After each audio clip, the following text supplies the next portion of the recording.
Hola, yo soy Daniel Vives Ego, bienvenidos a Diversidad CDMX, que el día de hoy vamos a poner en mesa uno de los temas más ríspidos del colectivo LGBTTIQ+. Hola amigos, yo soy Sheila Ferrera y como siempre es un honor estar en sus pantallas. El día de hoy el programa se llama Crímenes de odio a la comunidad LGBT. Por favor, no se quiten de la pantalla. Hey, ¿cómo están? Yo soy Johnny Carmona y justamente es un tema bien importante, bien delicado y nos gustaría saber su opinión. Recuerden comentarnos #DiversidadCDMX en nuestras redes y llamarnos a nuestros teléfonos. Y sin más, ¡comenzamos!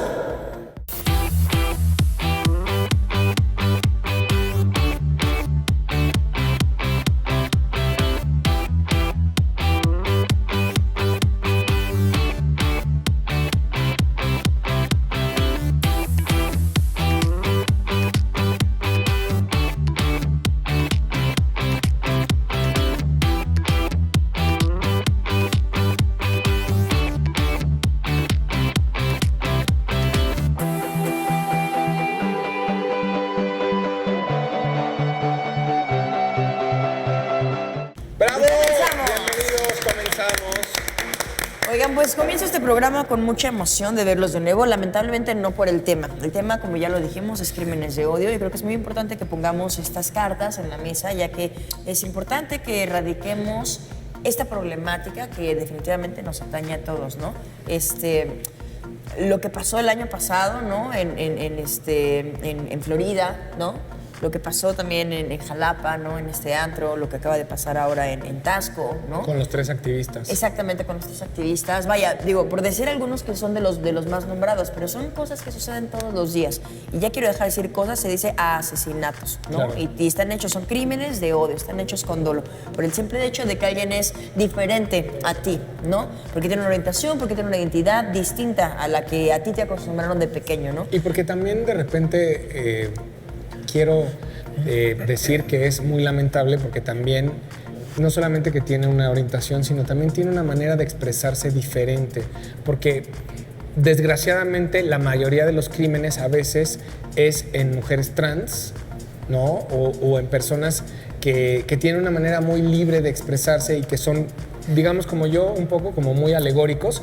Entonces esos focos son los que a la gente como que le hace mucho mella, comezón, no sé, y entonces quieres como erradicar eso. Esto, a ver, Stonewall, y no ha parado hasta el día de hoy. O sea, los asesinatos siguen por homofobia y es muy fuerte. En nuestro país sufrimos muchísimo de esto. Toda vida humana es valiosa. Exactamente. Y bueno, pues vamos a ver qué opina la gente en la calle aquí en este Box CDMX.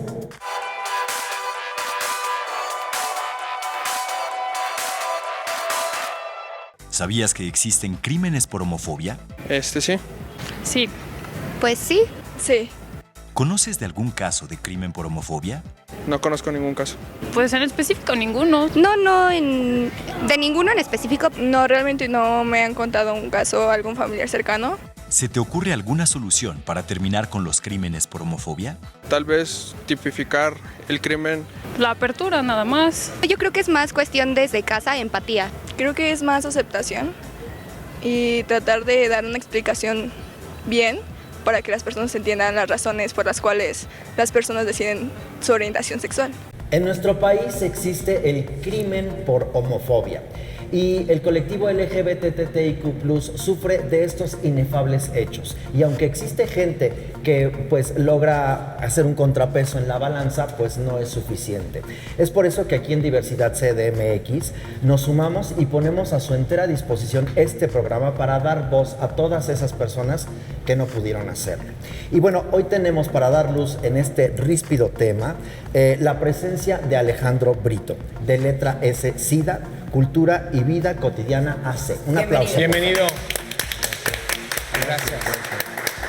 Alejandro, gracias por acompañarnos. Quiero que conozcan un poco más a Alex y les comparto que él es el director del suplemento periodístico Letra S, Salud, Sexualidad, Sociedad, que se publica en el periódico La Jornada. por su trabajo periodístico. También recibió el Premio Nacional de Periodismo 2001 y el Premio PEN Club México a la Excelencia Periodística en el 2013.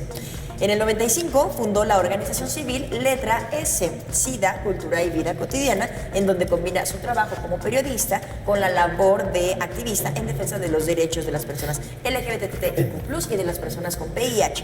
Y además es autor de diversos escritos publicados en varias revistas y libros. En su labor como promotor cultural destaca su trabajo de curaduría en las exposiciones Que se abra la puerta, Sexualidad, Sensualidad y Erotismo, expuesta en el Museo del Estanquillo de 2016 a 2017, y la exposición LGBT+, Identidad, Amor y Sexualidad en el Museo Memoria y Tolerancia en 2018. Recientemente fue elegido como miembro del Consejo de la Comisión de Derechos Humanos del Distrito Federal. Bienvenido, muchas gracias. Muchas gracias a ustedes por la invitación. Pues Alex, vamos a entrar en materia con respecto a este tema que es bastante delicado, pero sí quisiéramos saber qué es y qué no es crimen por homofobia. Bueno, se le llama crimen de odio a todas aquellas acciones de violencia en contra de personas que tienen una característica particular, ya sea su origen étnico, ya sea su origen de país, su orientación sexual, su identidad de género o el color de su piel. Y esos son los crímenes de odio que son motivados por esas características. Y por los de homofobia son particularmente motivados por la orientación sexual o la identidad de género de las personas. Okay. Ya está. Pues bueno, o sea, es bien interesante la diferencia. Ahora, ¿tú tienes de alguna manera o existe un lamentable porcentaje de cuántos crímenes de odio por homofobia tenemos? Fíjate que sí, nosotros hemos llevado un registro cada año, sacamos un informe a la sociedad porque no hay cifras. No hay ninguna institución del Estado hasta ahorita que lleve un registro de estos crímenes de odio por homofobia, ¿no? Entonces nosotros nos dimos a la tarea y el último reporte que tenemos es que de los últimos 5 años se han asesinado a 381 personas LGBTI+, ¿no?, por su orientación sexual o identidad de género, ¿no? Aquí en la República Mexicana. En México, nada más en México, en los últimos 5 años. La mayoría son mujeres trans, transgénero, travesti y transexuales, que se dedican al trabajo sexual o al estilismo, ¿no? Sí. Vaya, si México, ya lo decíamos, ¿no?, ocupa el segundo lugar a nivel internacional después de Brasil en crímenes de odio. Yo tengo una duda, ¿cómo poder saber si somos realmente el segundo país a nivel internacional o si hay alguno que esté sobre nosotros, pero como en su país no es un crimen, entonces pues pueden matar a las personas por su orientación o identidad y no está registrado entonces como un crimen? Tienes mucha razón, me parece que es un buen punto. Nosotros sí nos hemos enfrentado con esa dificultad porque hay muchos países que no llevan ningún registro, ni siquiera ni oficial ni por parte de las organizaciones civiles. Wow. Entonces, en términos absolutos podemos decir que México sí ocuparía el segundo lugar en Latinoamérica. Yo no me atrevería a decir a nivel mundial. Ajá. En Latinoamérica. De todos modos es escandaloso. Es escandaloso. No, lo es. En términos absolutos, pero en términos relativos ya no. Tienes que hacer una relación entre el número de la población, el número de homicidios que se cometen al año en cada país y hacer una relación con los homicidios a personas LGBT. No hemos hecho nosotros este ejercicio, pero eso ya sería el número relativo, ¿no? En términos absolutos sí somos el segundo lugar en América Latina. Okay. Pero en términos relativos, de acuerdo a la población, Brasil y México son los países más poblados de América Latina. Entonces, si lo pones en términos relativos, ya no seríamos los primeros lugares. Yo supongo que estaría Honduras, por ejemplo. Okay. Este no registro, de alguna manera también las autoridades un poco se lavaban las manos porque estereotípicamente se hablaba de que las relaciones homosexuales son violentas, que siempre hay como ciertos roces y cuando se suscitaban estos crímenes siempre se daba carpetazo y se decía crimen pasional, ¿no? Así es, porque el prejuicio que dice que los homosexuales, las lesbianas, las personas trans estamos trastornados, entonces pues como los trastornados se matan entre sí, claro, y se matan con mucho más crueldad y violencia. Ese es el prejuicio que todavía está muy arraigado en el sistema de investigación y de aplicación de la justicia, ¿no? Todavía los agentes de investigación parten de esa idea. Cuando se encuentran con un cuerpo sin vida, que es una persona que ellos identifican como homosexual, aunque sea una persona trans, ¿no? De inmediato dicen, fue crimen pasional porque era homosexual. De inmediato lo aplican así en automático. Sí, porque eso automáticamente también cae en otro error, que es vincular a la víctima con el victimario como si hubieran tenido una relación pues, sentimental o sexual, y que muchas veces no sucede así. Es parte de distribuirle la culpa a la víctima también, ¿no? Claro. Porque si fue un crimen pasional, pues algo suscitó que hizo la víctima. Él está en enojo o emoción violenta de su pareja, que es lo que suponen, ¿no? O de su amistad íntima, para que lo matara. Que de nuevo nada justifica que le quites la vida a alguien. A ver, no, y la verdad es que no son crímenes pasionales, o sea, existe el crimen pasional, sí, y no tiene que ver con la orientación sexual y la identidad de género. Imagínense ustedes que a la mayoría de mujeres se les catalogara así, a las víctimas de asesinatos. Los feminicidios todos son por crímenes pasionales, ¿no? Exactamente. Muchos de los feminicidios las asesinan los maridos, las parejas, las amistades. Pero no, ese es un prejuicio nada más. Exacto. Entonces tenemos que enfrentar ese prejuicio y decir, no son crímenes pasionales, son crímenes motivados por la orientación sexual o la identidad de género de la Alejandro Brito, a ver, hemos tenido avances legislativos o en políticas públicas de todo este asunto. ¿Ha habido algún avance? ¿Hay algo que podamos decir, bueno, sí, finalmente ya tenemos todo esto, pero se ha podido llegar hasta este punto? Sí, ha habido avances legislativos. Te puedo decir que en 11 entidades de la República está tipificado el crimen de odio por diversos motivos, ¿no? El problema es que no se aplica. Son 11 entidades y además no hay un único criterio, ¿no? Tenemos que homologar las tipificaciones, porque hay unos estados que hablan de que es un agravante el odio, hay otros que dicen que es un delito de odio y lo describen así, ¿no? Hay otros que lo ponen dentro del delito de discriminación. Entonces necesitamos una homologación, ¿no? Oye, y hablando pues de esta visibilidad y de exponer números y cifras de los crímenes de odio, supongo que, o me dirás, ¿cuál es la población de nuestras letras que sufren más estos crímenes de odio?